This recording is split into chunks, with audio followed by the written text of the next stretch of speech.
जी, question number 3 का answer देखने से पूछ रहे थे कि आपके पास एक एम्प्लॉयी है वर्षा, उनकी जो ग्रॉस सैलरी वो 27,000 है। इसके अलावा कह रहे हैं कि लाइक ये खुद कंट्रीब्यूट करती है 10% ऑफ हर ग्रॉस पे इनटू इनटू इनटू हर पेंशन फंड, ठीक है। और जिनका एम्प्लॉयर कंट्रीब्यूट कर रहा है वो कितना कर रहा है, वो 5% ऑफ हर ग्रॉस सैलरी कर रहा है, ठीक है। तो आपसे पूछ रहे हैं कि what amount will her employer record as the total wages and salary expense, की इनकी वजह से इनका एम्प्लॉयर कितना total wages and salary expense record करेगा। तो आपको पता है कि एम्प्लॉयर का जो एक्सपेंस होता है वो किससे स्टार्ट होता है, वो स्टार्ट होता है ग्रॉस सैलरी से। ग्रॉस सैलरी कितनी है, इनकी ग्रॉस सैलरी है 27,000, ठीक है। इसके बाद आप देखो कि ये खुद 10% कंट्रीब्यूट करें। अब ये जो कंट्रीब्यूट कर रही है अपनी ग्रॉस सैलरीज में से करें, तो ये आपके लिए रेलिवेंट नहीं है, ठीक है। आपके लिए रेलिवेंट क्या है, आपके लिए रेलिवेंट वो है जो आप खुद कंट्रीब्यूट कर रहे हो 5% इनकी ग्रॉस सैलरी का, किसके अंदर, पेंशन फंड के अंदर, ठीक है। तो आप 5% कंट्रीब्यूट कर रहे हो किसका, नहीं, ग्रॉस सैलरी का। तो 27,000 अगर आप 5% कैलकुलेट करोगे तो वो कितना बनेगा आपके पास,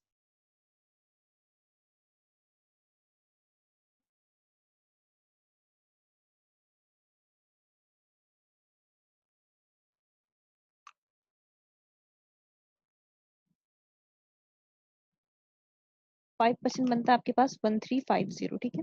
तो 27,000 प्लस 1350, ये आपके पास टोटल जो आंसर आएगा ये कितना होगा, ये होगा 28,350, ठीक है।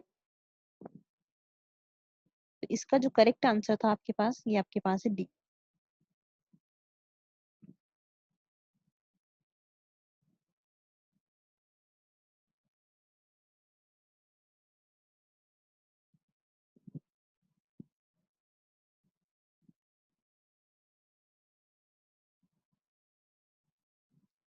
तो क्वेश्चन नंबर 3 का आंसर आपके पास डी था। अब क्वेश्चन 4 देख लें। इसमें कह रहे हैं कि Javesh has a basic salary of 3200 for November. His income tax on the salary is 640 and he pays state benefit contribution of 290. His employer also pays state benefit contribution of 340 and pension contribution for Javesh of 160. How much will Javesh receive his how much will Javesh receive as his net pay for November? कि एक employ है जावेश, उनकी basic salary यानी 3200 उनकी basic या gross salary कह लो वो है। इसके अलावा आप देखो कि वो इनकम टैक्स जो अपनी सैलरी पे करें वो 640 का है, और इसके अलावा जो स्टेट बेनिफिट कॉन्ट्रीब्यूशन यानी जो एनआई कॉन्ट्रीब्यूशन डिडक्ट करवाएंगे वो 290 है। इसके अलावा क्या है कि इनका एम्प्लॉयर भी इनकी पेंशन फंड में कंट्रीब्यूट कर रहा है, सॉरी स्टेट बेनिफिट कॉन्ट्रीब्यूशन में कंट्रीब्यूट कर रहा है कितना, 340, ठीक है। और पेंशन में कंट्रीब्यूट कर रहा है 160। अब आपसे ये पूछ रहे हैं कि how much will Javesh receive as his net pay for November, इनकी जो नेट पे होगी नवंबर की वो कितनी होगी, ठीक है। तो ऊपर मैंने आपको नेट पे कैलकुलेट करने का फॉर्मूला लिखवा दिया था, ये आपके सामने कि आप स्टार्ट करोगे क्रॉस पे से और क्या लेस करोगे उसमें सारी स्टैट्यूटरी और नॉन स्टैट्यूटरी डिडक्शन, तो आपके पास नेट पे आएगी, ठीक है। तो ये क्वेश्चन 4 है, इसमें आप नेट पे कैलकुलेट करके बताओ क्या आंसर आ रहा है इसका।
क्वेश्चन 4 का आंसर देखें। क्वेश्चन 4 में आपसे सिंपली आपके एम्प्लॉय की नेट पे पूछ रहे थे, ठीक है। तो आपको पता नेट पे कैसे स्टार्ट करोगे, क्या आप कैलकुलेट करोगे। सबसे पहले आप लेना आपके एम्प्लॉय ग्रॉस पे, तो ग्रॉस पे आप देख लो कितनी है उसकी, 3200, सही है।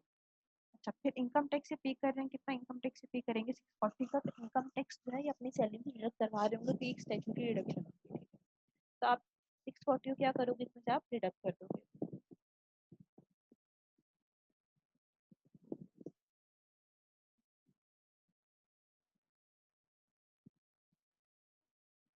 अच्छा, फिर आप देखें इसके अलावा जो स्टेट बेनिफिट कंट्रीब्यूशन यानी जो एनआई कंट्रीब्यूशन डिडक्ट करवा रहे हैं कितना है, वो 290 है,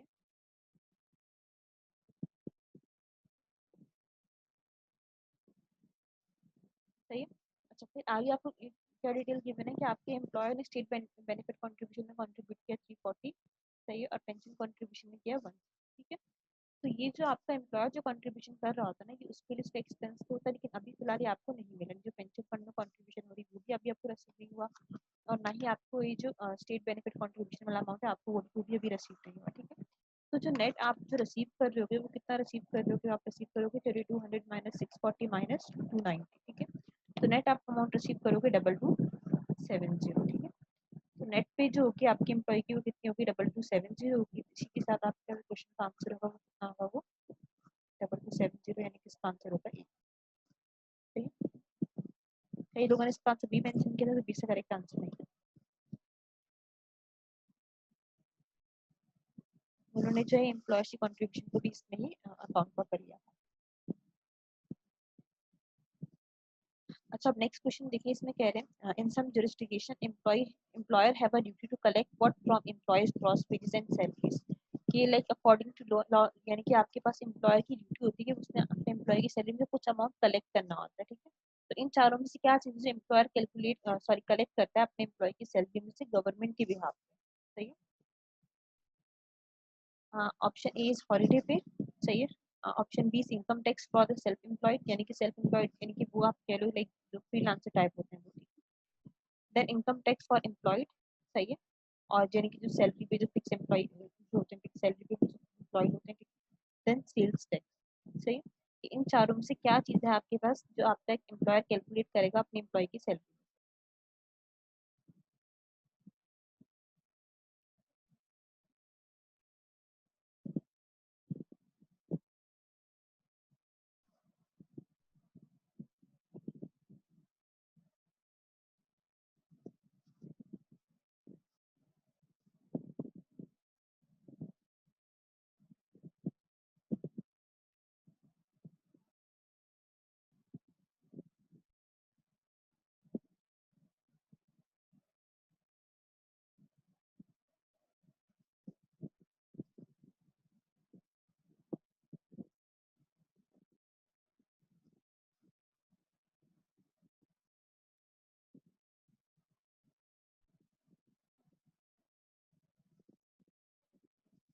आंसर बताइएगा क्वेश्चन का, क्या चीज़ आपका एम्प्लॉयर कलेक्ट करेगा अपने एम्प्लॉय की सैलरी में से।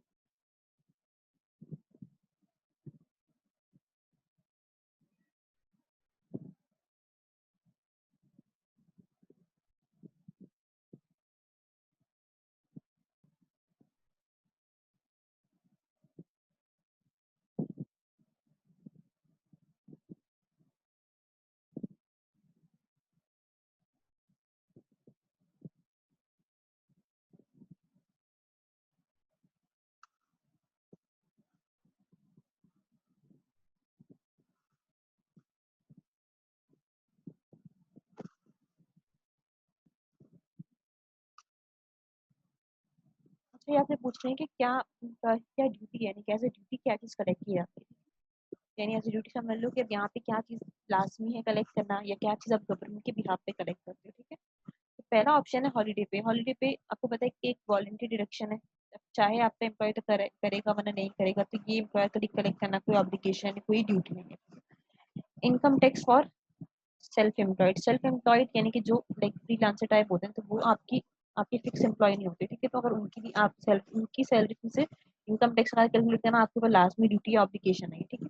लेकिन जो आपके परमानेंट एम्प्लॉयज हैं, यानी कि जो आपके पास एम्प्लॉय हैं, ठीक है, यानी जिनको आपने शो किया हुआ कि हमारे एम्प्लॉय हैं, तो उनकी सैलरी में से लाजमी आपको क्या करनी होगी, उनकी सैलरी में से लाजमी इनकम टैक्स डिडक्ट करके आपको गवर्नमेंट को देना होगा। यहाँ पे जो एम्प्लॉयर है वो कैसे एक्ट कर रहा था, जो कलेक्टर ऑफ टैक्स होता है बीच में, यानी क्या होता है, वो कलेक्टर ऑफ टैक्स होता है और बाद में ये टैक्स कलेक्ट करके उसने गवर्नमेंट को देना होता है। तो एम्प्लॉयर की ड्यूटी कि अपने सारे एम्प्लॉय से क्या कलेक्ट करे, इनकम टैक्स कैलकुलेट करे। और सेल्स टैक्स एक इनडायरेक्ट टैक्स है, तो डायरेक्टली ही लाइक आपकी कंजम्पशन वगैरह से रिडक्ट हो रहा होता है, ठीक है। तो इस चीज का आंसर था सी।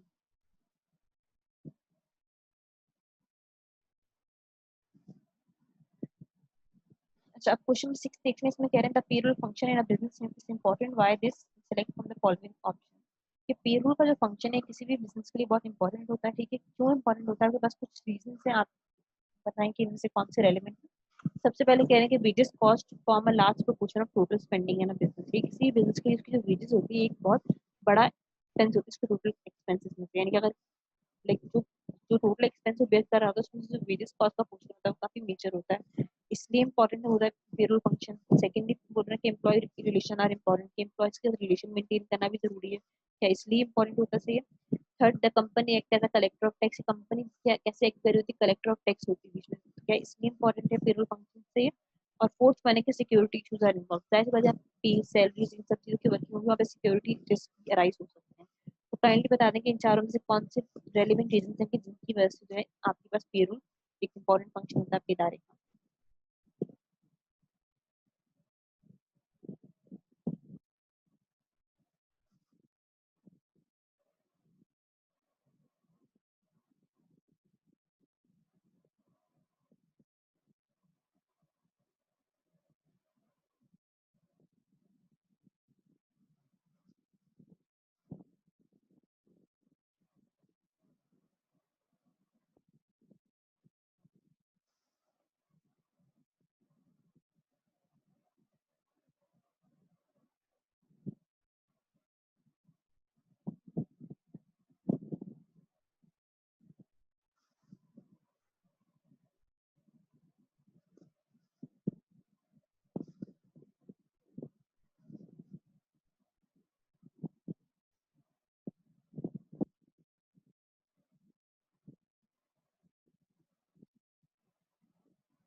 अच्छा, क्वेश्चन नंबर 6 का जो आंसर है इसमें आपसे पूछ रहे थे कि इन चारों पॉइंट में से कौन से वैलिड पॉइंट, यानी कौन से जो लाइक किन रीजंस की वजह से आप कह सकते हो कि पेरोल एक इंपॉर्टेंट फंक्शन है। तो सबसे पहले कि wages cost form a large proportion of total spending है, बिल्कुल सही बात है कि आपकी टोटल कॉस्ट होती है किसी भी कार्य की उसमें वेजेस एक बहुत मेजर रोल प्ले कर रही होती है, तो इसलिए आप कह सकते हो कि पेरोल एक इसलिए भी एक बहुत इंपॉर्टेंट फंक्शन है। सेकेंडली कि एम्प्लॉय की सैलरी बोनस ये सारे क्या है कि आपके लिए क्यों इतने इंपॉर्टेंट चीज, इसलिए भी कि अगर आप क्योंकि अगर आपके एम्प्लॉयज की सैलरीज वगैरह में कोई इशू होता है तो आपके अपने एम्प्लॉय से जो है रिलेशन खराब हो सकते हैं, हो सकता है वो छोड़ के भी चला जाए, ठीक है। तो इसलिए भी जो है पेरोल एक इंपॉर्टेंट फंक्शन है, सही है। Company act as a collector of tax, company कैसे एक्ट करेगी, जो कलेक्टर ऑफ टैक्स होती है, यानी कि कंपनी यानी एम्प्लॉयर का काम क्या होता है कि वो टैक्स कलेक्ट करे और गवर्नमेंट को बाद में लाइक गवर्नमेंट को लाइक बाद में पे करे, नहीं गवर्नमेंट को सबमिट करे, ठीक है। तो ये भी आप देखो कि आपको बाद में गवर्नमेंट को इसका भी हिसाब देना हो कि हमारे इतने एम्प्लॉयज थे, इनसे इतनी सैलरी थी और इतना इतना टैक्स हमने डिडक्ट किया और आपको इतना हम दे रहे हैं, ठीक है। तो ये भी एक मेजर काम है क्योंकि आपको पता है एट द एंड जो है टैक्स रिटर्न फाइल और चीज सारी यानी कि प्रॉपर रिकॉर्डिंग होती है टैक्स की भी, ठीक है। तो इसलिए भी आप कहते हो कि पेरोल एक इंपॉर्टेंट फंक्शन है, ठीक है। और लास्ट वन की सिक्योरिटी इश्यूज आर इन्वॉल्व, जाहिर सी बात है आपको सिक्योरिटी रीजंस और इन सब चीजों का भी ख्याल रखना है, तो ये चारों ही वैलिड रीजन, चारों ही वैलिड पॉइंट है कि आप कह सकते हैं इन चारों रीजंस की वजह से कि पेरोल क्या है, इंपॉर्टेंट फंक्शन होता है किसी भी इदारे के लिए। तो क्वेश्चन नंबर 6 का आंसर आपके पास डी था। अच्छा, आप क्वेश्चन नंबर 7 देख लें, इसमें कह रहे हैं an employee receive a guaranteed minimum wage of 50 per week and work on a piecework system where output is paid at $10 per unit, at $10 per unit. The time work in excess of 40 hours is paid at $3 per hour. In a given week, the employee produce 7 units and work for 45 hours. What is the employee gross pay? अच्छा, आप लोगों ने annual में जब topic पढ़ा था labour का, तो आपने हमें कुछ टर्म्स पढ़े होंगे, जिसमें एक टर्म थी आपके पास guaranteed minimum wage. Guaranteed minimum wage कौन सी वेज होती है, वो पे होती है कि जो आपका एम्प्लॉयर यानी कि लाइक यानी या गारंटेड मिनिमम वेज आप कह लो कि ये वो मिनिमम अमाउंट है जो आपको अपने एम्प्लॉय को देना ही होता है, सही है। यानी आपको अपने एम्प्लॉय को एटलीस्ट ये अमाउंट तो देना ही होगा अगर उसकी जो टोटल अर्निंग्स है उसकी इस अमाउंट से कम बन रही है, ठीक है। यानी अगर आपके एक एम्प्लॉय है वो काम करने के लिए आया और आपके पास उसको देने के लिए काम नहीं है, सही है, यानी कि एम्प्लॉय काम करने के लिए आया लेकिन आपके पास उसे देने के लिए काम नहीं है, तो गवर्नमेंट की तरफ से एक जो है मिनिमम अमाउंट सेट किया था कि इतना तो आपने एटलीस्ट देना ही है, ठीक है। लेकिन अगर आपके एम्प्लॉय ज्यादा कमा रहे तो फिर आप ज्यादा ही दोगे, लेकिन अगर कम कमाएगा तो एटलीस्ट आपने गारंटेड मिनिमम वेज देनी है। तो एक एम्प्लॉय की गारंटेड मिनिमम वेज 50 पर वीक और वो पीस वर्क सिस्टम पे काम कर रहा है। पीस वर्क सिस्टम को पता है कि आप जब पे करोगे वो किस प्राप्त करता है, नंबर ऑफ यूनिट्स यानी नंबर ऑफ पीसेस के अकॉर्डिंगली करते हैं, ठीक है। तो आपका जो रेट है वो कितना है 10 पर यूनिट, यानी आप 1 यूनिट पे करोगे $10। तो अब अगर वो 2 यूनिट्स बनाएगा तो $20 पे करोगे, 3 बनाएगा तो $30 पे करोगे, ठीक है। कह रहे हैं the time work in excess of 40 hours, यानी कि जब उसका जो टाइम है वो 40 आवर्स क्रॉस कर लेगा, यानी जो 40 आवर्स के बाद वाले जो एक्सेस आवर्स होंगे, ठीक है, the time work in excess of 40 hours is paid $3 per hour, यानी कि जब वो 40 आवर्स तक काम कर लेगा तो उसके बाद के जो एक्सेस आवर्स होंगे उसमें आप उसे $3 पर आवर का रेट भी दोगे, यानी कि फीस तक में आपको पता है कि नंबर ऑफ यूनिट्स के अकॉर्डिंगली पे हो रहा होता है, ठीक है। लेकिन जब वो 40 आवर्स क्रॉस कर लेगा तो उसके बाद जो उसके एक्सेस आवर्स होंगे ना, तो उसमें आप उसे $3 पर आवर का रेट भी दोगे, ठीक है। In a given week, the employee produces 7 units and work for 45 hours. और अब कह रहे हैं कि एक पर्टिकुलर वीक के अंदर एम्प्लॉय ने 7 यूनिट्स प्रोड्यूस किया और 45 आवर्स तक काम किया, ठीक है। पूछ रहे हैं कि what is the employee gross pay, employee gross pay क्या होना चाहिए, ठीक है। इसे एक दफा ट्राई करने पर फिर इसका आंसर आप खुद भी करवा सकते हैं।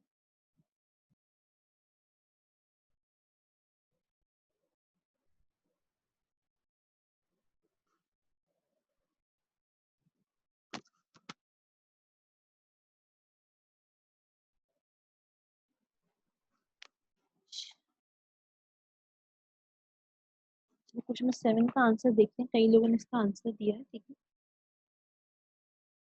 तो इसका आंसर जो है लाइक हमरा ने दिया इसका आंसर ए, इसका करेक्ट आंसर ए है। पर इसका आंसर डी नहीं है, इसका आंसर क्या था, जैसा नहीं, इसका आंसर डी। अच्छा, अब देखिए क्वेश्चन नंबर 7 का आंसर किस तरह से ये देख लेते हैं। इसमें वो कह रहे हैं कि आप अपने एम्प्लॉय को दोगे गारंटेड मिनिमम वेज 50, ठीक है। तो गारंटेड मिनिमम वेज वो अमाउंट है जो आपने मिनिमम देना है अगर उसकी पे इससे कम बने, यानी कि अगर 50 अगर वो एटलीस्ट अर्न नहीं करेगा तो आप सिर्फ दे दो। और आपका जो रेट है वो क्या है कि 10 पर यूनिट आप पे कर रहे हो, ठीक है। और लाइक 40 आज के एक्सेस में आप 3 पर आके सबसे दे दोगे, ठीक है। अब यहाँ पे कह रहे हैं कि एम्प्लॉय ने प्रोड्यूस की 7 यूनिट्स, तो 7 यूनिट्स अगर उसने प्रोड्यूस किया और 1 यूनिट के हम उसे पे कर रहे हैं 10 पर यूनिट, तो 7 पे हम कितना उसे पे करेंगे,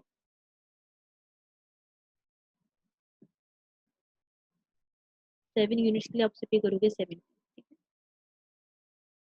जब फिर आप देखो कि उन्होंने जो काम किया वो उन्होंने किया 45 आवर्स, एक आपके एम्प्लॉय ने काम किया, ठीक है। अब कह रहे हैं कि जो 40 आवर्स के बाद जो एक्सेस आवर्स होंगे ना, यानी 40 से ऊपर वाले जो घंटे होंगे, तो 40 से लेके 45 तक जो एक्सेस आवर्स हैं वो कितने हैं, वो 5, यानी कि उन्होंने कितने घंटे ऊपर काम किया, उन्होंने 5 आवर्स ऊपर काम किया, ठीक है। तो इन 5 आवर्स के लिए आपसे क्या पे करोगे, 3 पर आवर का रेट पे करोगे, ठीक है। तो इन 5 आवर्स पे आप 3 पर आवर का रेट पे करोगे तो इन 5 आवर्स की कीमत बनेगी कितनी, 3, सही है?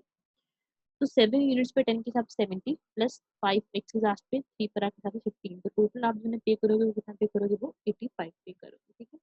तो ग्रॉस पे कितनी बनेगी एम्प्लॉय, 85 बनेगी, यानी कि ये ग्रॉस पे बनेगी और एट द एंड डिडक्शन वगैरह करवाएंगे तो नेट पे अपने साथ लेके जाएंगे, लेकिन ग्रॉस पे कितनी 80। जिन लोगों ने आंसर 135 दिया उन लोगों ने जो है इसके अंदर लाइक 85 के अंदर 50 भी गारंटेड मिनिमम वेज वाला भी शामिल कर लिया था, ठीक है। वो गारंटेड मिनिमम वेज, अब देख लो कि आपके एम्प्लॉय की अर्निंग 85 बन रही है, तो अब 85 बन रही है इसका मतलब ऑलरेडी 50 से अबव है, तो आप 85 दोगे। अगर इनके से 40 बन रही है तो फिर आप उन्हें एटलीस्ट 50 दे रहे हो, सही है। तो 135 में उन लोगों ने उस 50 को भी ऐड कर दिया, तो इसलिए इसका करेक्ट आंसर ये है, सही है। अच्छा, अब क्वेश्चन नंबर 8 देख लें। इसमें कह रहे हैं कि each month a company pay its sales staff commission of 3% on all sales up to the value of 100,000 and 5% on all sales over 100,000.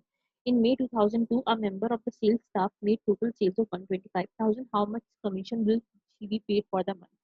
यानी कह रहे हैं कि आपने जो सेल्स स्टाफ में आप कमीशन पे करोगे 3% तक, अगर उनकी सेल 100,000 से नीचे रहेगी, अगर 100,000 तक उनकी सेल होगी तो आप उन्हें कितना कमीशन दोगे, 3% ऑफ टोटल सेल्स का, ठीक है।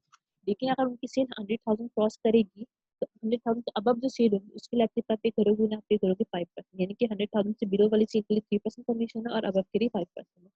अब कह रहे हैं कि May 2002 a member of sales staff made total sales of 125,000, क्या आपकी सेल्स स्टाफ की एक मेंबर ने जो टोटल सेल्स की 125,000 की। अब पूछते हैं, ये चाह रहे हैं आपसे कि how much commission will she be paid for the month, तो उनकी जो आपने कितना कमीशन पे करोगे उन्हें इतनी सेल करने का 125,000 की सेल के ऊपर, ठीक। तो ट्राई करके इसका आंसर दें।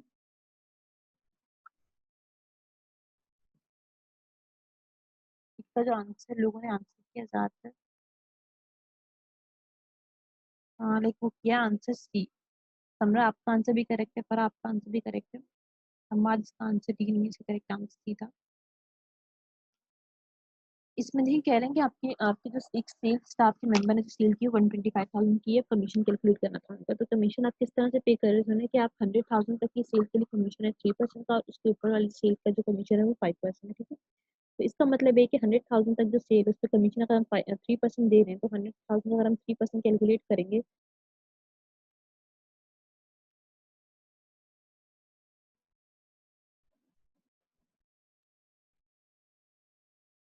तो ये बनेगा आपके पास कितना 3000 से।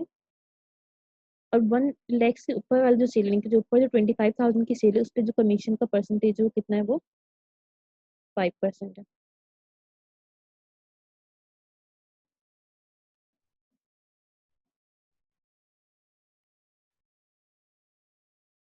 तो 25,000 का अगर आप 5% कैलकुलेट करो तो ये आपके पास बनेगा 125, ठीक है।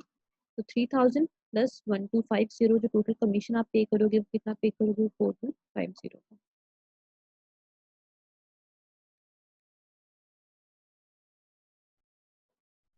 इसका करेक्ट आंसर आपके पास हो जाएगा फिर सी।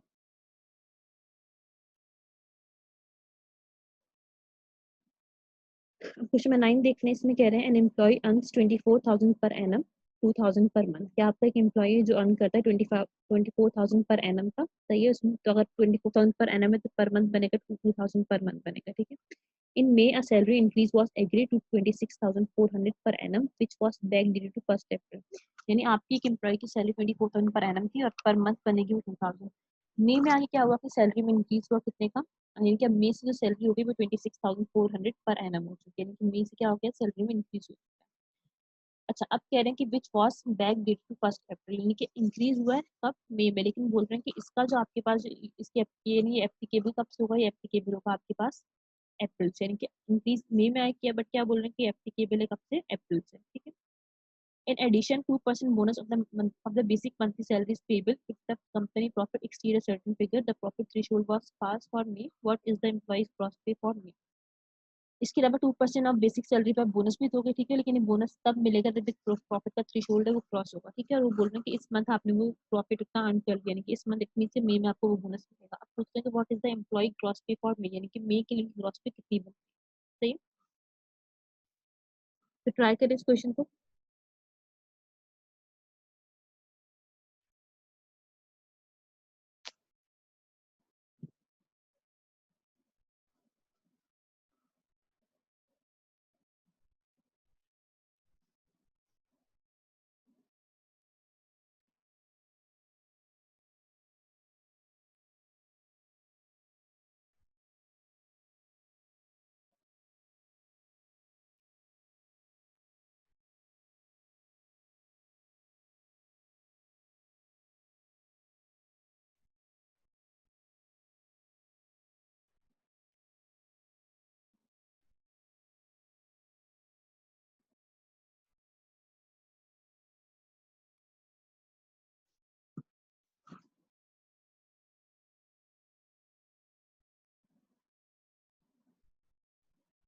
क्वेश्चन नंबर 9 का आंसर देखें, इसमें कह रहे हैं कि आपकी एम्प्लॉय की सैलरी जो अभी तक थी वो 24,000 पर एनम थी, तो इसका मतलब कि जो पर मंथ बन रही 22,000 पर मंथ बन रही थी, बट मई में आके सैलरी में इंक्रीज हो गया तो अब 26,400 पर एनम है, ठीक है। और अगर 26,400 पर एनम होगी तो इसके साथ पर मंथ बननी चाहिए 2,200। अच्छा, ये इंक्रीज मई में किया लेकिन वो एप्लीकेबल अप्रैल से। इसके अलावा 2% बोनस भी दिया जाएगा बेसिक मंथली सैलरी के हिसाब से, अगर प्रॉफिट जो क्रॉस होगा तो आप कह रहे हैं कि मई के मंथ में हो चुका है क्रॉस, ठीक है। एम्प्लॉय ग्रॉस से पूछ रहे हैं मंथ में के लिए, ठीक है। तो मई में आप कितनी ग्रॉस से पे करोगे, एक तो आप देखोगे सैलरी 26,400 से बड़ी तो फिर आप पर मंथ बननी चाहिए कितनी 2,200, एक तो आपको मिलेगा ये 2,200।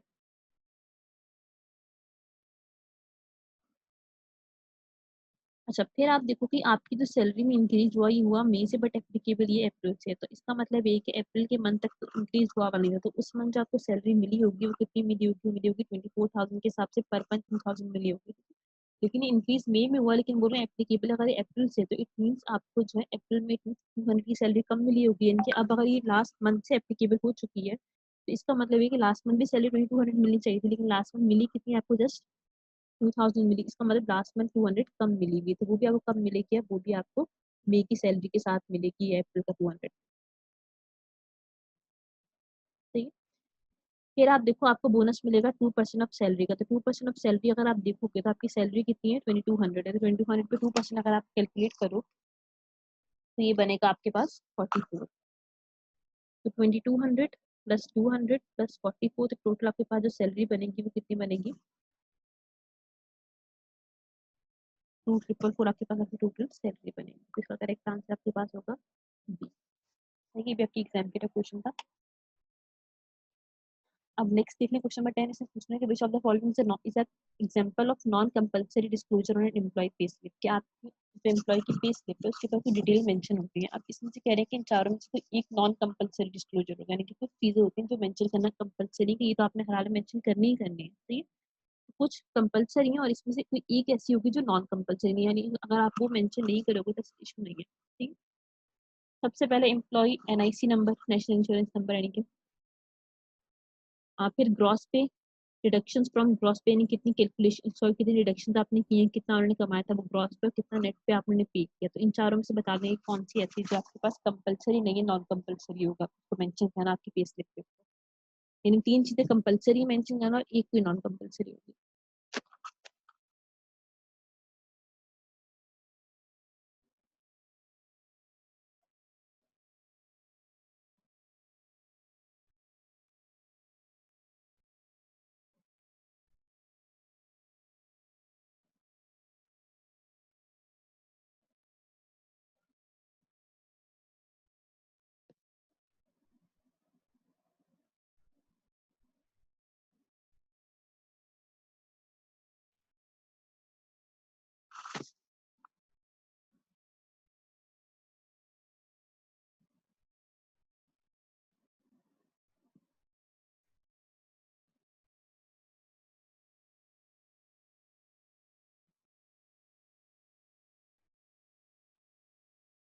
अच्छा, क्वेश्चन नंबर 10 में आपसे पूछ रहे हैं कि नॉन कंपल्सरी डिस्क्लोजर कौन सा, इट मीन कि बाकी तो सारे कंपल्सरी होंगे।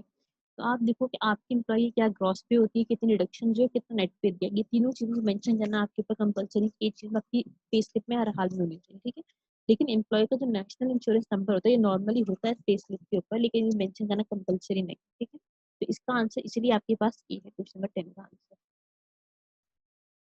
अच्छा, क्वेश्चन नंबर 11 का आंसर देखने, इसमें कह रहे हैं कि for the month of May the following figures have been expected from a traded record with regard to wages. सही है। एम्प्लॉय की सोशल सिक्योरिटी कंट्रीब्यूशन 678 है, ग्रॉस बेसिक वेजेस है 9900, इनकम टैक्स 2000 डिडक्ट होता है और एम्प्लॉयर सोशल सिक्योरिटी है 925।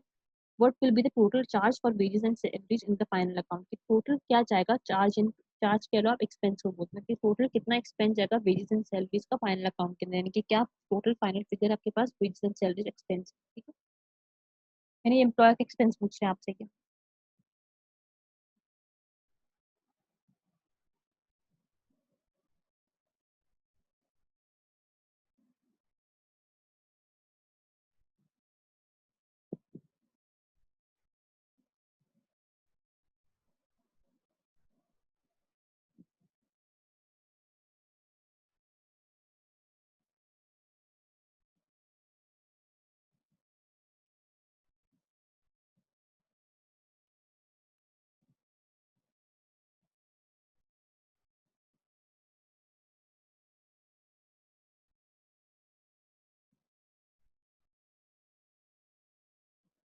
सही है।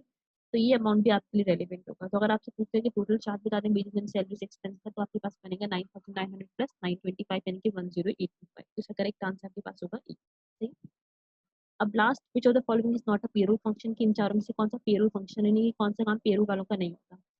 सबसे पहले ग्रॉस पे कैलकुलेट करना, ये पेरोल वालों का ही काम है। नोटिफिकेशन ऑफ हॉलिडे इंटाइटलमेंट, के आपको हॉलिडे इंटाइटल करना, ये पेरोल वालों का काम नहीं होता, ठीक है।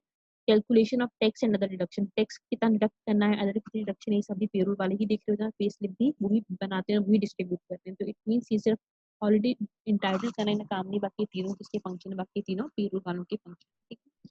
अब यहाँ पे आपके पास आपका टॉपिक एंड हो चुका है पेरोल का। सबसे पहले हमने क्या डिस्कस किया था कि पेरोल में क्या होता है कि एक डिपार्टमेंट है जो आपकी एम्प्लॉयज की सैलरीज वगैरह के रिगार्डिंग सारा काम देखेगा, ठीक है।